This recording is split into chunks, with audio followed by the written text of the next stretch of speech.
नमस्कार दोस्तों, शिव पुराण के अनुसार भगवान शिव और माता पार्वती का पुनर्मिलन हुआ था। दोस्तों, एक बार भोलेनाथ ने माता पार्वती को उनके पुनर्जन्म के बाद याद दिलाने के लिए तीज की कथा सुनाई थी।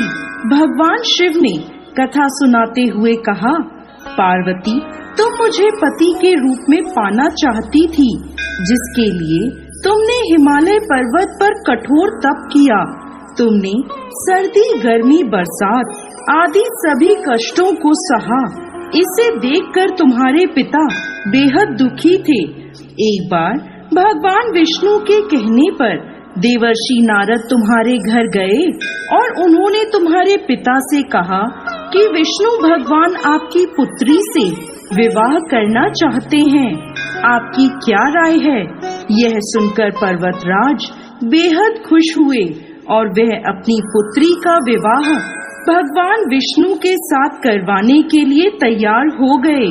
यह समाचार नारद जी ने विष्णु भगवान को दिया, लेकिन जब ये बात तुम्हें पता चली तो तुम नाराज हो गईं, क्योंकि तुमने मेरे लिए घोर तप किया था और तुम मुझे मन ही मन अपना पति मान चुकी थी। यह बात तुमने अपनी सहेली को बताई, तब उसने तुम्हारी मदद करने के लिए तुम्हें एक घने वन में छुपा दिया। वह वन ऐसा था जहाँ तुम्हारे पिता कभी नहीं पहुँच सकते थे।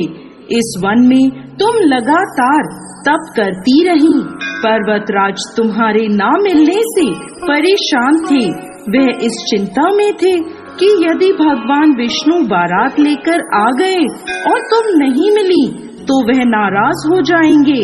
भोलेनाथ माता पार्वती से कहते हैं कि धरती पाताल एक करके भी तुम्हारे पिता तुम्हें नहीं ढूंढ पाए, क्योंकि तुम उस वन में एक गुफा के अंदर मेरी आराधना कर रही थी।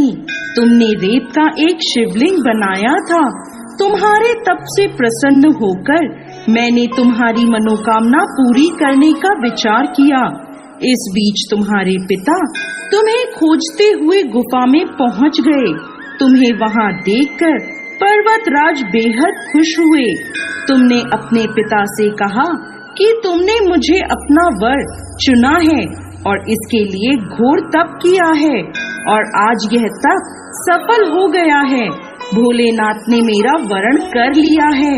अगर आप मेरा विवाह शिवजी से करने को तैयार हैं, तो मैं आपके साथ चलूंगी।